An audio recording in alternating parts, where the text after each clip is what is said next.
Bonsoir à toutes et à tous, bienvenue dans Libre Ensemble, votre rendez-vous de la laïcité. 50 millions d'enfants, l'UNICEF estime qu'il y a aujourd'hui 50 millions d'enfants déracinés dans le monde. La moitié environ chassés de chez eux par des conflits dont ils ne sont aucunement responsables et les autres millions poussés à migrer dans l'espoir de trouver une vie meilleure. Une fois arrivés dans leur pays d'accueil, après un parcours d'exil souvent très dur, ces enfants sont marqués par ce qu'ils ont vécu. Ils s'inquiètent aussi pour celles et ceux qui sont restés au pays.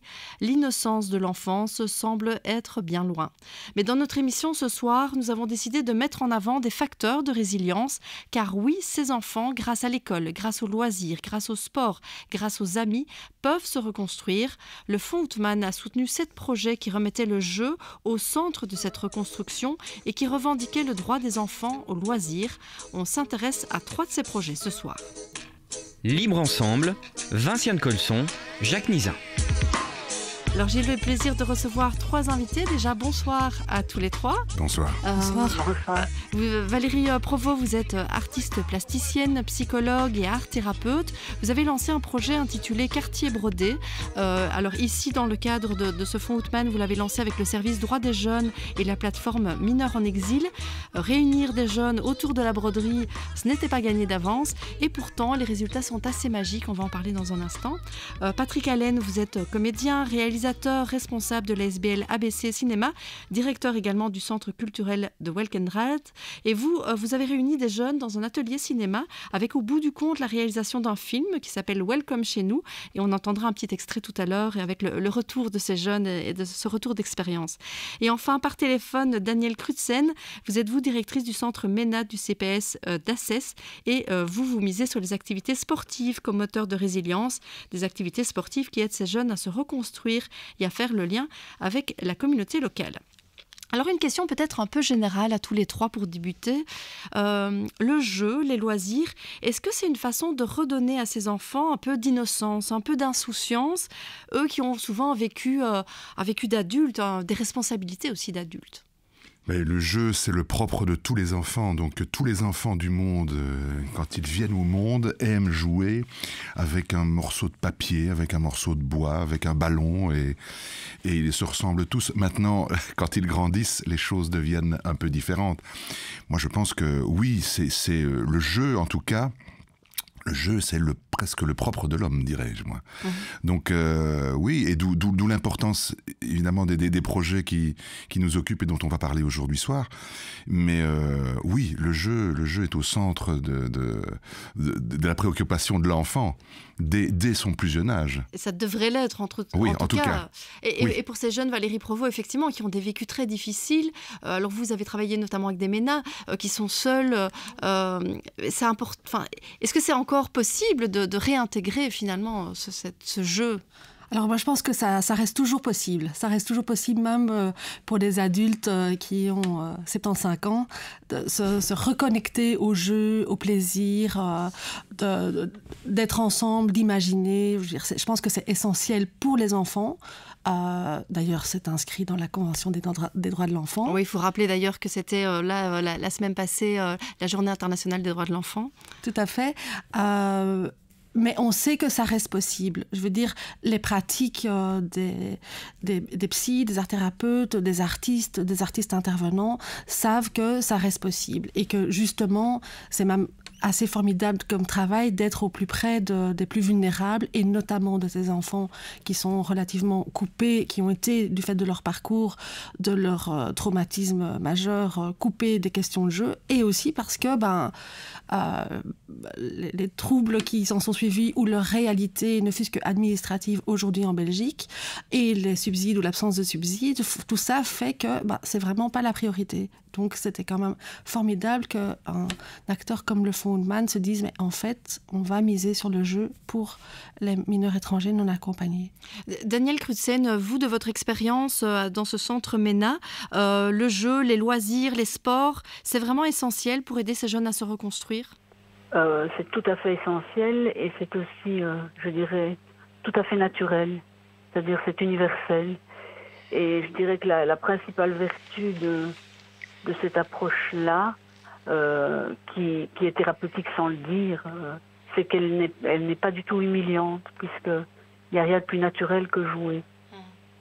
Et finalement, les invitations les plus incongrues, comme on en a fait dans ce projet, enfin comme les collègues en ont présenté, fonctionnent à merveille. Toute proposition de faire ensemble, de créer ensemble, de jouer ensemble est accueillie avec enthousiasme. Hein, voilà. Je pense que cette question de l'humiliation, d'être aidé, d'être redevable, etc., elle est très très importante et elle disparaît à l'occasion du jeu. Et alors, il y a toute la question de l'imaginaire. Et là, je me tourne peut-être plus vers vous, Patrick Allen ou Valérie Provost. C'est vrai que ça permet de... les activités que vous leur avez proposées, et on va aller en plus en détail dedans, hein, mais ça permet vraiment de débloquer cet imaginaire et donc de s'évader un peu de leur vécu du quotidien. C'est un peu oublié, inévitablement. Quand on monte sur scène, quand on joue, quand on incarne, quand on a un peu... C'est du boulot aussi, donc il faut s'investir. Je pense on peut laisser en tout cas une partie de son esprit ailleurs. Donc voilà, on vagabonde un peu dans la créativité et ça permet, je pense, vraiment aussi de prendre des chemins de traverse et surtout ne pas être focalisé, être focus sur ces problèmes. Moi, je me souviens d'avoir interrogé ces enfants qui me disaient, nous, on arrive le mercredi, on a l'impression que le temps s'arrête. Et c'est vraiment ce qu'ils nous ont dit. Et le temps s'arrête, on fait autre chose. Il n'y a plus d'école, il y avait même plus de famille chez eux, il n'y avait plus les ennuis, il n'y avait plus le but. Ils arrivaient dans une sorte d'autre monde, le monde du jeu et le monde d'être ensemble aussi, donc d'échanger, de partager, pas de téléphone, voilà, juste la contrainte à un moment donné d'avancer dans un projet qui était un projet commun. Et c'était vachement significatif parce qu'ils étaient vraiment tous, sans exception, dans le même état d'esprit. Et donc ça, c'est quand même, oserais-je dire, même stupéfiant. Parce que je ne m'attendais pas du tout à ce qu'ils nous reviennent avec ces arguments-là. Parce que prenez des enfants de chez nous, entre guillemets, évidemment, ils n'ont peut-être... Le jeu... ça va, ça fait partie du jeu. Pour eux, c'était quelque chose d'essentiel. La réjouissance aussi. Il y avait ça, de nouveau, l'émerveillement et la réjouissance. C'était deux grandes choses qu'on a pu vraiment remarquer chez eux. Ils décomptaient les jours pour venir le mercredi à cet atelier cinéma. Et ils étaient vraiment aussi émerveillés, évidemment, par les résultats qu'ils avaient. C'est vraiment significatif, je trouve. Donc, voilà. Vous en parlez, alors du coup j'ai envie de donner la parole effectivement à ces jeunes qui vont intervenir dans ce film. Alors ce film qui a été un petit peu interrompu, on va dire, par le Covid. Au départ, le projet, c'était quoi ? Le projet, c'était d'abord de réunir des jeunes, de leur proposer d'écrire avec eux. Donc c'était très, très important, que ce n'était pas nous qui arrivions, c'était vraiment de créer une histoire, leur histoire. Et en plus, le projet s'appelait Le Jeu, le film s'appelait Le Jeu. Donc c'est une fiction, donc c'était vraiment une idée que les enfants découvrent un jeu qui les transporte dans un espèce d'univers parallèle. Et donc il y avait des effets spéciaux, etc., etc. Et ils avaient chacun un défi, et c'était un défi un peu citoyen en plus, qu'ils devaient résoudre. Malheureusement, le projet a été un peu beaucoup entaché par on vient, on peut plus venir, on vient, on peut plus venir, etc., etc. Donc ce qui a vraiment compromis l'agenda et surtout l'écriture, la faisabilité du projet. Mais qu'à cela ne tienne, on a quand même réussi à travailler sur d'autres choses, sur des clips et sur des films qui étaient un peu plus petits, donc plutôt des petites séquences un peu plus courtes. Mais on va écouter, alors pas vraiment un extrait du film, mais plutôt on va dire un making-of que vous avez fait aussi, où les jeunes interviennent et expliquent ce que ce projet leur a apporté. Parce que c'est bien, il y a tout le monde, on s'amuse bien. Pour moi, c'est bien parce que ça m'a appris énormément de choses. Quand on filme, quand on apprend les choses, quand vous expliquez les choses, c'est bien. Et quand on joue ensemble, c'est le plus bien. Tout est bien en fait. Et c'est une bonne action, quoi. J'apprécie énormément et je crois que je ne suis pas la seule, les autres aussi. Que par exemple à l'école on m'apprend pas ça, mais que ici j'ai appris. Je sais pas comment dire, mais depuis que je suis venue, j'ai bien aimé. Et je sens que le mercredi, c'est un jour particulier. Je sais pas pourquoi, mais j'attends chaque jour dans la semaine que ça avance vite pour avoir le mercredi, pour venir à l'atelier cinéma. Un souvenir qui est très important. En fait, fait, c'est quand il y a deux choses. C'est quand j'arrivais pas à me concentrer. Quand je regardais la caméra, j'arrivais pas à me concentrer. Vous m'avez donné un conseil. Et maintenant, j'arrive. Grâce à ce conseil, je peux regarder la caméra. Et deuxièmement, c'est quand c'était la fin du tournage, quand on avait fait une photo. Ça, c'était un grand souvenir. Ça restera toujours dans ma tête. Avant, j'étais trop timide. Là, je suis pas trop... Enfin, je suis pas comme avant. Avant, j'étais trop timide, mais là, plus comme avant.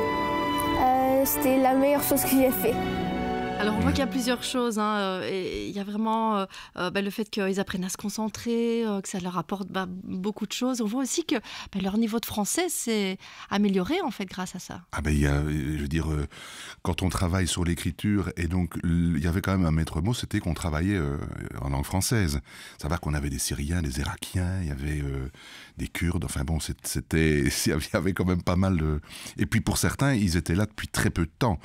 Mais ouais, et puis surtout ce qui était bien, c'est quand ils ne comprenaient pas un mot, ils me demandaient, je comprends pas, ça veut dire quoi?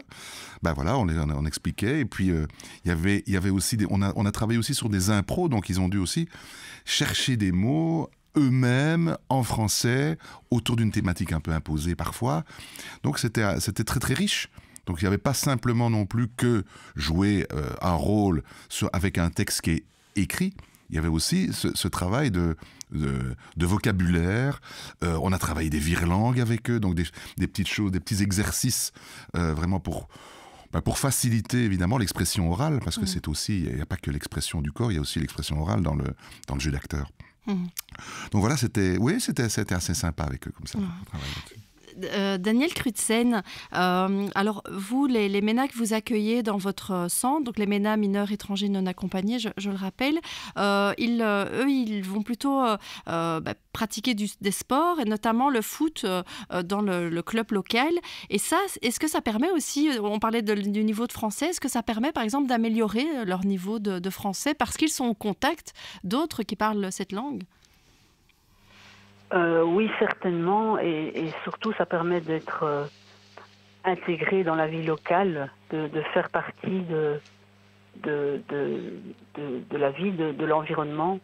Ça correspond à être un jeune parmi d'autres jeunes dans un contexte commun.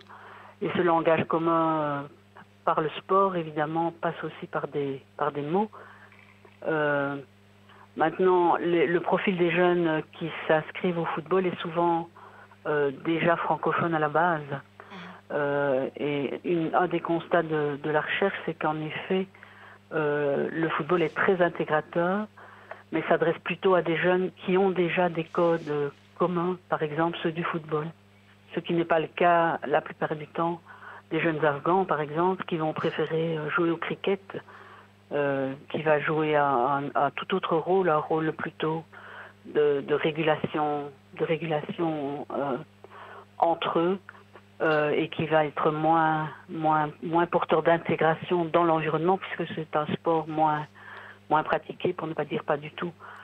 Donc ça veut dire qu'il est moins porteur en matière d'intégration, mais qui peut être quand même porteur et intéressant au sein peut-être du centre lui-même.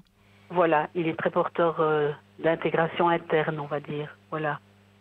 Et donc il y a eu un colloque qui a vraiment retracé l'essence de tous ces projets. Il y a un livre aussi qui est intitulé « Vivre enfant dans la migration ». Et lors de ce colloque, Daniel Crutzen, vous disiez, vous citiez un jeune qui disait « Je me fatigue pour pouvoir dormir la nuit, sinon les nuits sont envahies par mes démons ». Le sport, de nouveau, un moyen de s'évader alors ?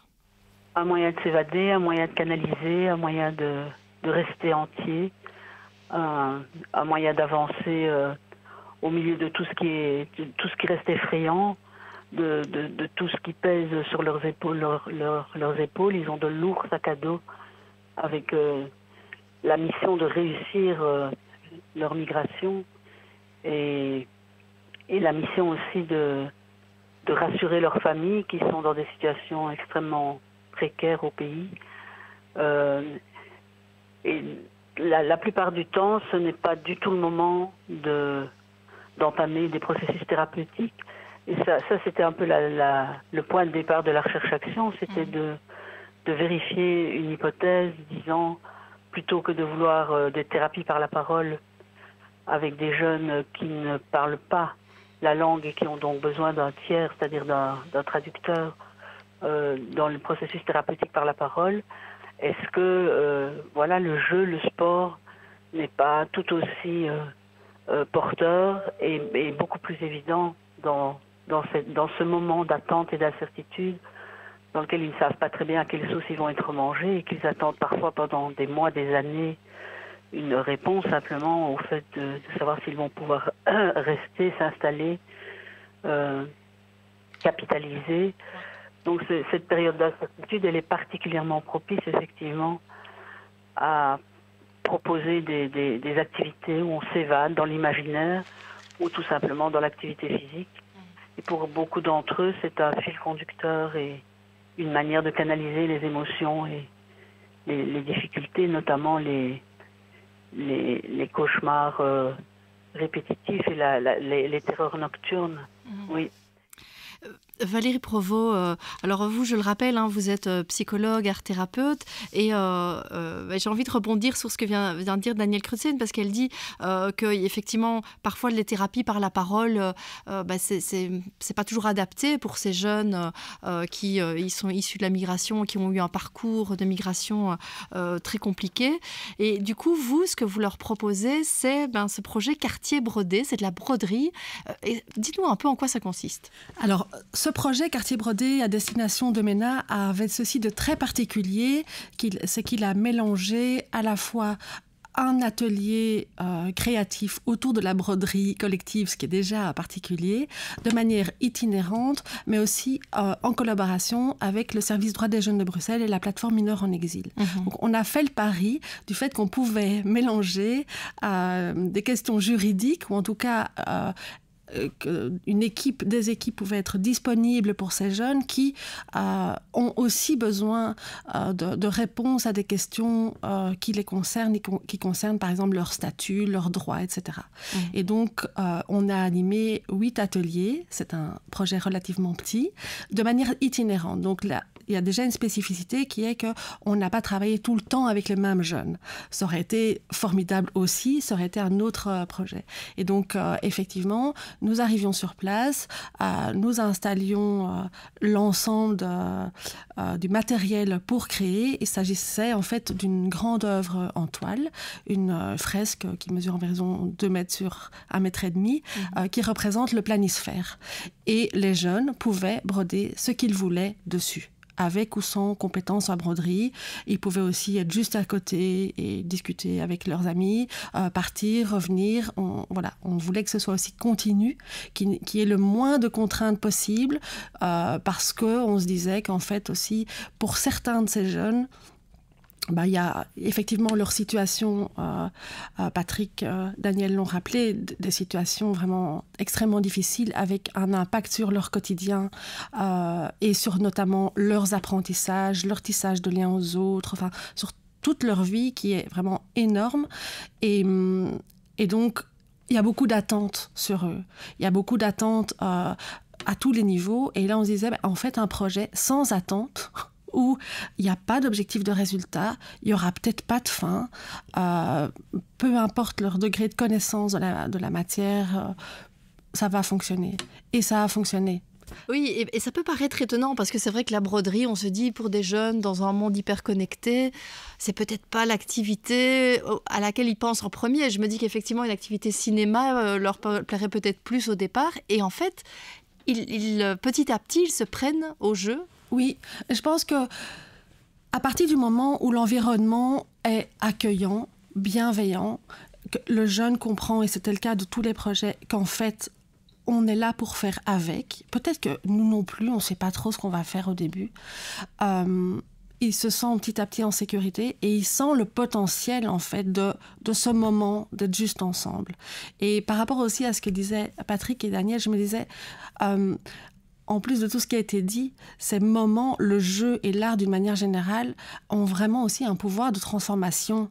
Au-delà du fait qu'il y a un moment de pause, pour avoir vu aussi le film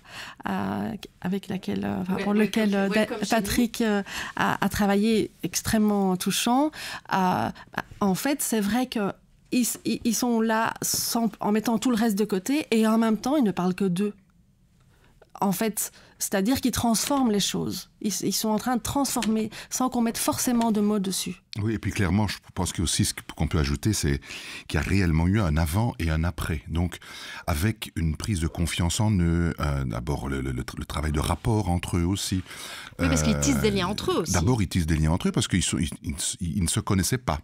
Certains se connaissaient parce qu'ils étaient à l'école ensemble et ils allaient ensemble à une école de devoirs. Pas tous, mais une partie. Donc, ils se croisaient déjà, mais ils n'avaient jamais... À l'école de devoirs, ils viennent, on s'occupe d'eux. Mais là, c'était vraiment... Ils venaient pour apprendre à se respecter tous, parce qu'il y avait aussi des valeurs, et puis des choses que l'on met en place, mais aussi pour partager. Voilà. Et donc... voilà, et puis c'est des gamins, c'est des enfants, qui du coup retrouvent cette envie du jeu et ce plaisir du jeu. Alors, il y a vraiment c'est ce phénomène d'abandon. C'est vraiment ça qui m'a sauté au visage le plus. Mais très vite, ils sont arrivés et ils se sont complètement abandonnés, et ils étaient en confiance, ils étaient rassurés par l'équipe, c'était rassuré par le lieu. Et ça, c'est très important aussi. Et d'ailleurs, ce sont des points sur lesquels, dans le cadre du projet, on a vraiment voulu attirer l'attention, et non seulement du Fonds Outman, mais aussi de tous ceux qui travaillent avec nous, c'était qu'ils se retrouvent dans un endroit où ils s'y sentent bien, et qu'ils soient chez eux. Daniel Crutzen, oui, vous vouliez réagir ? Oui, quelque chose qui m'a frappé aussi dans tous les témoignages du colloque, c'est que tous ces projets se sont construits dans la réciprocité. C'est-à-dire que tous les intervenants se sont laissés traverser par l'expérience aussi. Ce n'était pas une expérience à sens unique où on donne de la technique ou tout à fait. De l'ouverture, mais tous les intervenants se sont dit eux-mêmes transformés par l'expérience. Il s'est passé un truc avec ces enfants, si je peux me permettre de t'interrompre, Daniel. Il s'est presque créé une sorte de famille. Donc, on était en famille avec les jeunes et ils se sentaient en famille. Valérie Provost, c'est vrai quand on voit cette broderie et les résultats, c'est quand même assez magique. Est-ce qu'il y a des jeunes qui, par exemple, sont arrivés un peu taiseux, un peu, peut-être pas sceptiques, mais en tout cas timides, et qui, petit à petit, se sont libérés et ont écrit des choses un peu magiques ? Oui. Alors, c'est vrai qu'en plus, une force de ce projet, c'est justement de travailler l'indicible. Donc, en fait, voilà, il y a des choses d'ailleurs que je ne sais pas, mais j'ai vu et on a vu des jeunes qui, effectivement, comme beaucoup d'ados pourraient faire par rapport à ce genre de projet, d'abord disent qu'en fait, ils ne voient pas ce que c'est, ils ne voient pas l'intérêt, ils sont là, puis ils reviennent, ils s'en vont, puis finalement, ils vont quand même prendre le goûter avec nous, et puis ils n'ont jamais vu ça, et puis je pense à un jeune en particulier, en toute fin de session, il s'est mis à broder un drapeau au milieu d'un océan, mais d'une manière de broder qui n'était pas encore inscrite dans la toile et que personne n'avait montré. Donc clairement, c'est un jeune qui avait vu broder et qui s'est emparé de la chose à son rythme, en fait, à sa manière, très rapidement, comme ça, un peu, voilà. Et puis, il y a eu d'autres situations très touchante aussi, notamment parce qu'on a été dans des centres, notamment dans un centre, un CO, donc un centre qui accueille les jeunes pour une durée très courte, quand ils arrivent sur le territoire, pour un petit peu jauger la situation à tous les niveaux, scolaires, psychiques, etc. Et donc, dans ce centre où vraiment, clairement, le projet, selon moi, a eu beaucoup plus de sens, on a touché des jeunes qui ne parlaient pas français, qui étaient perdus, qui pour beaucoup n'avaient pas encore de tuteur, enfin, avec, vous imaginez, des points d'interrogation dans tous les sens. Et tout à coup, autour de la toile, j'ai senti un peu d'effervescence comme ça. Et en fait, des jeunes ont tenté de m'expliquer, et puis avec Google Translate, qu'en fait, un des jeunes avait brodé dans sa langue maternelle le mot « maman ». C'était évidemment extrêmement touchant et il voulait absolument en faire une photo pour l'envoyer au pays. Donc voilà, je ne sais pas, on ne posait pas de questions. Donc on était juste là. La toile, en fait, à la fois, je veux dire, comme le dit Patrick, le lieu, mais là aussi, il y avait la toile qui, en fait, accompagnait les jeunes et les encadrait, enfin, donnait une sorte de soutien aussi physique. Il y avait une force là derrière. Vous imaginez bien, je veux dire, ça aussi, comme tu le disais, c'est pas un projet, enfin, c'est pas une situation qu'on retrouve avec des ados qui ne sont pas en situation de si grand chaos. J'encourage en fait nos auditeurs qui ont envie de creuser un peu cette thématique à aller découvrir votre livre, donc Vivre enfant dans l'immigration. C'est un livre que vous avez dirigé, Daniel Crutzen, avec Altaï Monso, mais en fait vous écrivez enfin tous les différents projets qui ont été soutenus par le Fonds Outman, donc des projets d'évasion, des projets de vivre enfant dans l'immigration, grâce au jeu, grâce à la broderie, grâce au cinéma, grâce à des marionnettes, grâce au cirque. Il y a plein de projets intéressants. Et alors ces projets, ici, ils ont été financés ponctuellement par le Fonds Outman, mais j'ai peut-être juste une dernière question, c'est la suite. Alors parce que ces projets, ça donne l'impression qu'il faut continuer sur cette voie. Alors peut-être juste une petite réponse courte de chacun sur qu'est-ce que vous auriez envie de donner comme suite ou comment est-ce que vous avez envie d'encourager d'autres à faire des choses comme celle-là.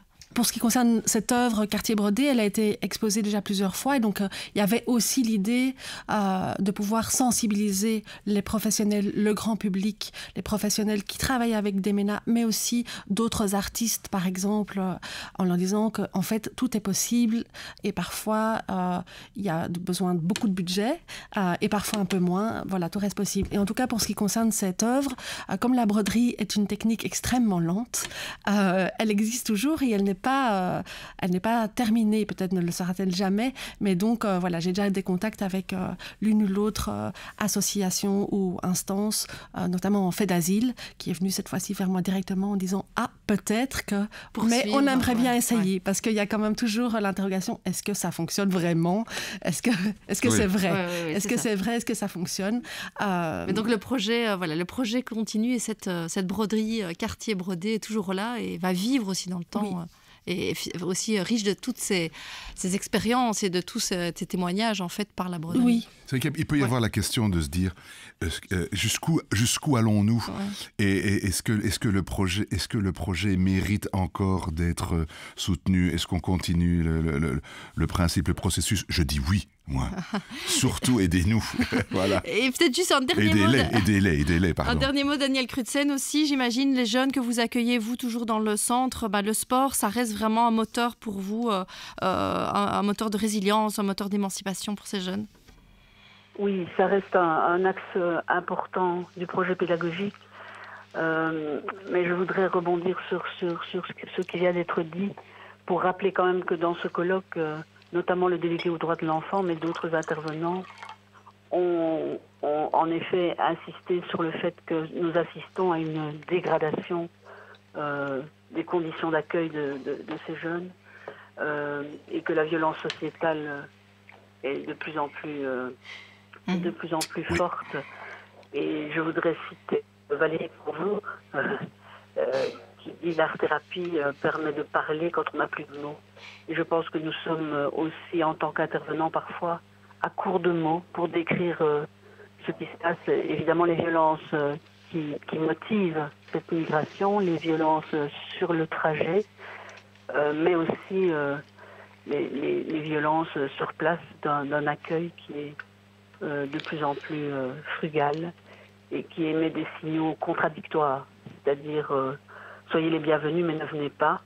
Et donc je pense que ces projets que nous avons développés grâce au Fonds Outman sont extrêmement précieux. Ce sont des petites perles au milieu d'un océan voilà, qui est plutôt désastreux. Ouais, je rappelle d'ailleurs que aujourd'hui, à l'heure actuelle, il y a donc 1700 MENA, donc 1700 jeunes mineurs non accompagnés qui n'ont pas de tuteur, donc qui sont juste...